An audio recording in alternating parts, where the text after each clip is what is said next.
시편 7편 말씀을 우리가 계속해서 살펴보고 있습니다. 시편 7편 말씀은 다윗을 모함한 악한 자들에 대하여 다윗이 하나님께 억울함을 호소하는 말씀입니다. 1절부터 5절까지 우리가 살펴본 것은 다윗이 하나님께 호소하는 내용으로 다윗을 모함하는 악의에 가득 찬 모함에 대하여 다윗은 전혀 절대로 그런 악한 일을 행하지 않았음을 하나님께 호소합니다. 6절부터 9절 말씀은 하나님께서 다스려 달라는 다윗의 탄원의 기도입니다. 하나님의 권능으로 다스려 주시고 하나님이 하나님 되심을 나타내 주셔서 하나님을 두렵게 하게 해달라, 하나님이 무서운 줄 알게 해달라, 그렇게 기도합니다. 또한 악인을 끊고 의인들을 세우시고 의와 성실함으로 살아갈 수 있게끔 해달라는 다윗의 탄원의 기도를 살펴보았습니다. 오늘 10절부터 13절 말씀의 주제는 방패입니다. 오늘 다윗은 하나님께 기도하기를 나의 방패는 마음이 정직한 자를 구원하시는 하나님께 있도다, 이렇게 다윗은 하나님께 기도합니다. 다윗의 기도이면서 오늘 이 말씀은 또한 다윗의 믿음의 고백이라고도 할 수 있습니다. 오늘 우리는 본문 말씀을 통해서 다윗이 나의 방패는 하나님께 있다라는 이 말씀의 의미들을 살펴보면서 하나님 앞에서 하나님이 방패가 되어주시는 자는 누구인지를 살펴보고, 또한 하나님의 심판을 받는 일에 있어서 그들은 또 어떤 심판을 받게 되는지를 살펴보려고 합니다. 오늘 먼저 하나님의 이 방패에 대한 다윗의 고백을 보면 나의 방패는 마음이 정직한 자를 구원하시는 하나님께 있도다 라고 그렇게 다윗은 고백하며 기도합니다. 오늘 여기서 다윗이 기도하는, 또 고백하는 나의 방패는 하나님께 있도다 라는 이 구절은 우리가 아주 의미 있게 볼 필요가 있습니다. 나의 방패는 하나님께 있도다 라는 말을 조금 더 우리가 번역을 하면 나의 방패를 하나님이 갖고 계시다 라는 뜻으로 해석할 수 있습니다. 그래서 이 해석에서 또 한 걸음 더 쉽게 풀어 설명하면 하나님이 나의 방패가 되신다 라는 뜻입니다. 결국 다윗은 나의 방패는 하나님께 있다, 하나님께서 나의 방패를 갖고 계시다, 결국 하나님이 나의 방패가 되신다 라는 의미로 다윗은 그렇게 기도하며 고백하고 있습니다. 하나님이 나의 방패가 되신다. 이 말은 지금 우리가 시편 7편을 우리가 지금까지 살펴본 말씀들을 통해서 보면 무슨 말인지를 이해할 수 있습니다. 모함을 받았고 악의에 찬 소문들이, 거짓 소문들이 다윗이 가는 곳마다 따라다니고 있습니다. 다윗의 우호적인 그런 관계를 가졌던 사람들이 이런 모함으로 인하여 다윗을 기피하고 멀리합니다. 소위 다윗은 왕따가 되어서 누구 하나 다윗을 영접하는 자 없이 이리저리 떠돌아다니는 그런 다윗의 신세가 되고 말았습니다. 누구라도 다윗을 죽인다 해도 다윗은 어디에다가 항변할 수도 없는 그러한 사면초가와 같은 상황에 다윗은 처해 있습니다. 이런 가운데 오늘 다윗이 나의 방패는 하나님이시다 라는 이 고백은 참 어떻게 보면 절규에 가까운 고백이며 기도라고 할 수 있습니다. 나의 방패가 많은 사람들에게 있다, 많은 사람들이 나를 도와준다, 그래서 그들이 나의 힘이 되고 방패가 된다, 이런 말들을 우리가 할 수 있다면 참 우리는 마음에 어떤 무언가 모를 뿌듯함과 벅차오르는 그런 감격 또는 따뜻함 같은 그런 인간애를 가질 수 있을지 모르겠습니다. 그런데 오늘 다윗의 고백은 내 방패가 사람이 아니라 하나님이시다 라는 이 다윗의 고백은 물론 아주 중요한 믿음의 고백이면서 한편으로는 참 애달픈, 애절한, 가슴 아픈 고백이기도 합니다. 나를 지켜주시고 나를 보호하여 주시는 분은 하나님밖에 없다라는 그런 고백이기 때문입니다. 오늘 다윗은 하나님만이 나의 방패가 되어주시고 하나님에게 나의 방패가 있습니다 라는 그러한 처절한 고백을 하나님께 하고 있는 겁니다. 하나님이 나의 방패가 되십니다 라는 이 고백에서 우리가 아주 중요한 사실 하나를 놓쳐서는 안 되는 것이 있습니다. 그것이 바로 정직한 자를 구원하시는 이라는 말입니다. 하나님이 나의 방패가 되신다. 이 말은 아무나 누구나 할 수 있는 게 아니라 정직한 자를 구원하시는 하나님이심을 믿는 자, 다시 말하면 하나님 앞에 정직하게 행함으로 이러한 정직한 자들을 구원하시는 하나님 되심을 믿는 믿음을 가진 자에게 하나님이 방패가 되신다라는 말입니다. 그러니까 다윗은 하나님 앞에서 어떻게 살았다는 말입니까? 그는 하나님 앞에서 정직하게 살았다라는 말입니다. 그래서 오늘 다윗이 말하는 기도하는 내용은 마음이 정직한 자를 구원하시는 하나님, 그분이 바로 나의 방패시다 라고 말할 수 있는 겁니다. 나는 마음이 정직합니다. 하나님, 나는 이런 모함하는 자들, 나를 비난하고 조롱하는 거짓된 소문을 퍼뜨리는 자들, 그들 말처럼 저는 그렇게 살지 않았습니다. 하나님, 저는 정말 정직하게 살았습니다. 그거 하나님이 아시지 않습니까? 따라서 하나님이 나의 방패가 되셔서 나를 지켜주시고 보호하여 달라는 다윗의 기도인 겁니다. 오늘 그래서 다윗은 하나님 앞에 이러한 정직한 자를 구원하시는 하나님 되심을 믿으며 그 하나님이 나의 방패가 되심을 믿고 기도하고 있는 겁니다. 사실 다윗의 이 기도, 이 믿음은 정말 중요한 고백이며 기도입니다.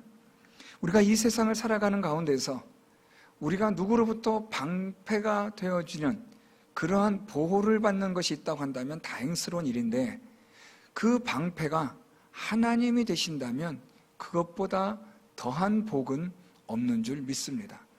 하나님이 나의 방패가 되셔서 하나님이 나를 지켜주시고 구원하여 주신다, 나를 보호하여 주신다 라는 믿음과 확신을 갖는 사람이라면 그는 이 세상에서 무슨 일을 만나든지 담대하게 평안하게 살아갈 수 있는 줄 믿습니다. 저는 우리 성도 여러분들이 하나님께서 여러분들의 방패가 되어 주셔서 하나님이 여러분들을 구원하여 주시고 보호하여 주시고 지켜주시는 그런 은혜가 있기를 바랍니다. 특별히 이 코로나 시국에 전염병으로 인하여 많은 사람들이 전전긍긍하고 있는 이때에 하나님께서 방패가 되어주시고 하나님께서 지켜주시고 보호하여 주신다라는 믿음과 확신을 갖는다면, 또 그런 하나님의 보호하심을 경험한다면 그것보다 더 큰 은혜와 복이 어디 있겠습니까? 조건은 하나님 앞에 정직하게 살아야 하는 것입니다. 오늘 다윗은 하나님은 마음이 정직한 자를 구원하시는 하나님이라고 믿고 있는 겁니다. 이 믿음은 그냥 다윗이 허무맹랑하게 믿는 게 아니라 성경에 따라 믿는 믿음입니다. 하나님은 마음이 정직한 자, 조금 풀어 설명하면 하나님의 의를 행하는 자, 하나님 앞에서 공의를 행하는 자, 그들을 하나님은 지켜 보호해 주시는 하나님이 되신다는 사실, 오늘 다윗은 이것을 믿고 하나님께 기도하는 겁니다. 오늘 이러한 하나님의 방패에 대한 말씀과 대조적인 말씀이 등장하고 있습니다. 그것은 곧 11절 말씀도 시작되어지는 말씀인데요, 하나님은 의로우신 재판장이시며 매일 분노하시는 하나님이시로다 라는 말씀으로 하나님은 나의 방패가 되십니다 라는 10절의 말씀과 완전히 대조를 이루는 상반되어지는 말씀이 시작되고 있습니다. 하나님은 의로우신 재판장이신데 그 다음 구절이 조금 어렵습니다. 매일 분노하시는 하나님이시다. 하나님은 매일 진노하신다, 분노하신다 라는 이 말씀이 잘 이해가 되질 않습니다. 의로우신 재판장인 건 알겠는데 왜 하나님이 매일 진노하시고 분노하시느냐라는 이 연결관계가 잘 되질 않습니다. 우리가 이것을 이해하려면 그 다음 말씀까지 내려가야 합니다. 12절에 사람이 회개하지 아니하면 그가 그의 칼을 가시며 그의 활을 이미 당기어 예비하셨도다 라고 말씀합니다. 우리는 하나님께서 매일 분노하시는 이유가 무엇인지를 12절에서 발견하게 됩니다. 그것은 사람이 회개하지 않기 때문입니다. 회개하지 않는다라는 이 말은 사람이 악을 행한다, 하나님 앞에서 의를 행하지 않고 정직하게 살지 않는다라는 말입니다. 오늘 그래서 다윗은 하나님은 의로우신 재판장이신데 그가 매일같이 날마다 분노하시고 진노하시는 하나님이시다. 왜냐하면 악한 자들이 회개하지 않기 때문이다 라는 겁니다. 이 악한 자들은 여러분들이 잘 아시겠지만 모함하는 자들, 거짓된 소문을 퍼뜨려서 다윗을 죽이려 하는 자들을 의미하고, 더 나아가 하나님의 공의를 행하지 않는 자들, 하나님 앞에서 정직하게 살아가지 않는 자들을 의미하는 말씀입니다. 오늘 하나님은 이런 자들에게 매일 분노하신다라고 말씀합니다. 그래서 이 매일 분노하다라는 이 말씀을 조금 더 우리가 자세하게 살펴보면 악인들의 그 악을 하나님께서 날마다 달아보시고 그들의 악을 쌓아가게 하신다라는 뜻입니다. 그래서 하나님은 그들의 악이 더해지면 더해질수록 하나님의 분노의 지수도 더 높아져 간다라는 뜻입니다. 그러니까 하나님이 매일 분노하신다라는 말은 하나님 매일마다 화내는다 이런 의미가 아니라 회개하지 않는 악인들이 그들의 악을 하나씩 하나씩 더해갈 때마다, 쌓아갈 때마다 하나님의 진노도 함께 쌓여져 간다라는 뜻입니다. 소돔과 고모라의 죄악이 점점 더해지면 더해질수록 하나님의 진노도 더해져 갔던 것처럼 말입니다. 하나님께서 이 땅을 홍수로 심판하실 때 하나님께서는 이 땅의 사람들이 죄를 지으면 지을수록, 더하면 더할수록 하나님의 진노도 쌓여져 가는 것과 같은 의미의 말씀입니다. 그래서 하나님은 매일 분노하시는 하나님이시다.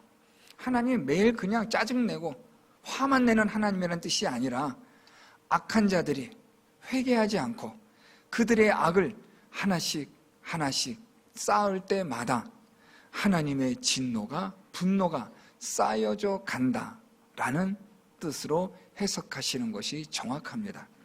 그래서 매일 분노하시는 하나님, 왜 하나님은 매일 분노하시는가? 왜 하나님은 하나님의 진노를 이렇게 쌓으시는가? 하나님은 공의로우신 재판장이시기 때문입니다. 악을 행하는 자마다 그 악이 더해질수록 하나님의 진노도 더해져 간다라는 것입니다. 그들이 회개하지 않는 이상이라는 이 조건을 잘 보셔야 합니다. 그래서 하나님의 이 진노가 매일매일 쌓여져 가는데, 이제 이 하나님의 진노에 대해서 좀 구체적인 진노의 방법이 12절부터 등장합니다. 사람이 회개하지 아니하면 그가 그의 칼을 가시며 그의 활을 이미 당기어 예비하셨도다 라고 말씀합니다. 하나님께서 진노하시는데, 하나님께서 그 진노를 쌓아가시는데, 어떻게 하나님께서 진노를 쌓아가시느냐? 그것은 칼을 가시고 활을 이미 당기어 예비해 놓으셨다로 쌓아가시는 겁니다. 칼을 갈다라는 말은 여러분들 잘 이해가 되실 겁니다. 날카로워지도록 계속해서 칼을 가는 겁니다. 칼을 간다는 것은 곧 칼을 쓸 때가 다가왔다는 것을 의미하는 겁니다. 마찬가지로 활을 이미 당기어 예비하셨다는 말은 활을 시위에 당겨서 팽팽하게 당겨서 손만 놓으면 이 화살이 날아갈 수 있도록, 활이 날아갈 수 있도록 그렇게 이미 준비가 되어져 있는 상태를 말씀하는 겁니다. 죄를 지으면 지을수록, 회개하지 않고 악을 행하면 행할수록 하나님의 진노는 더 쌓여져 가는데, 마치 칼을 가르는 것처럼, 칼을 벼르는 것처럼 화살에 활을 당겨서 시위에 당겨 잡아 당겨 놓는 것처럼 하나님의 진노가 그렇게 쌓여져 간다고 말씀하고 있습니다. 그러면서 여기에서 칼과 화살이라는 흥미로운 이 무기들을 사용하였다는데 우리가 주목해야 할 필요가 있습니다. 칼과 활은 잘 아시는 것처럼 전쟁 시에 사람을 죽이는 무기입니다. 그런데 잘 아시겠지만 칼은 가까이 있는 곳에서 사람을 죽이는 무기입니다. 반면에 활은 멀리 있는 사람들을 죽이는 무기입니다. 오늘 다윗은 하나님께서 진노하시고 진노를 쌓아가는데 칼을 가지고 활을 가지고 진노를 쌓으신다라고 표현하고 있습니다. 이 칼은, 하나님의 진노는 가까운 데서부터 시작하여 멀리 있는 데까지 임한다라는 의미를 갖습니다. 칼로 가까운 데 있는 사람들을 죽이는 것처럼 활로 멀리 있는 곳까지 하나님은 그들을 죽이신다라는 표현이 되고 있습니다. 그래서 우리가 오늘 본문 마지막 말씀 13절에 죽일 도구를 또한 예비하시며 그가 만든 화살은 불화살들이로다 라고 화살에 대해서 한 번 더 다윗이 설명을 해줍니다. 여기서 왜 활을 이미 당겨서 하나님께서 이렇게 불화살을 준비하셨다 하면 되는데 다시 이것을 또 한 번 강조하고 있느냐라는 겁니다. 12절에서는 활을 이미 당기어서 하나님께서 화살을 준비해 놓았다라고 12절은 말씀하고 13절에서는 그 만든 화살은 불화살이다라고 설명을 더해 주고 있습니다. 시편에서, 구약에서 화살을 설명할 때 하나님의 심판을 의미하기도 하는데 특별히 불화살이라는 것을 사용할 때는 독특한 상징적 표현일 경우가 많습니다. 이 불화살은 보통 하나님께서 진노하실 때 내리시는 심판의 방법인데 그것이 바로 번개를 뜻하는 말입니다. 그래서 하나님이 불화살로 심판하신다라는 말은 하나님이 번개로 치신다라는 뜻으로 이해하시면 됩니다. 오늘 하나님께서 가깝게는 칼로서 진노하시고 심판하시는데 또한 멀리 있는 자들에게는 활로, 화살로 하나님께서 그들을 심판하실 것이다. 자, 그런데 그 하나님의 심판은 불화살인데 이 불화살은 우리가 생각하는 화살과는 차원이 다른 겁니다. 화살은 칼보다는 멀리 날아가지만 그렇다고 해서 한없이 멀리 날아가진 않습니다. 사정거리가 있는 거지요. 100m, 200m까지만 날아가도 많이 날아가는 겁니다. 그런데 이 하나님의 화살이 불화살이다 라고 말할 때는 얘기가 달라집니다. 100m, 200m 이야기가 아니라 하나님의 이 화살이 진노의 화살인데 이게 불화살이어서 하나님께서 하늘에서 번개를 치심으로 심판하신다라고 말씀할 때는 이 화살의 사정거리가 100m, 200m가 아니라 온 세상이 포함이 되는 겁니다. 하나님의 심판은 가깝게는 칼로서 시작되어서 화살과 더 나아가 이 세상 어느 곳에 있는 자든지 하나님 앞에 악을 행하여 회개하지 않는 자들은 하나님이 그들을 찾아 심판하신다라는 말씀입니다.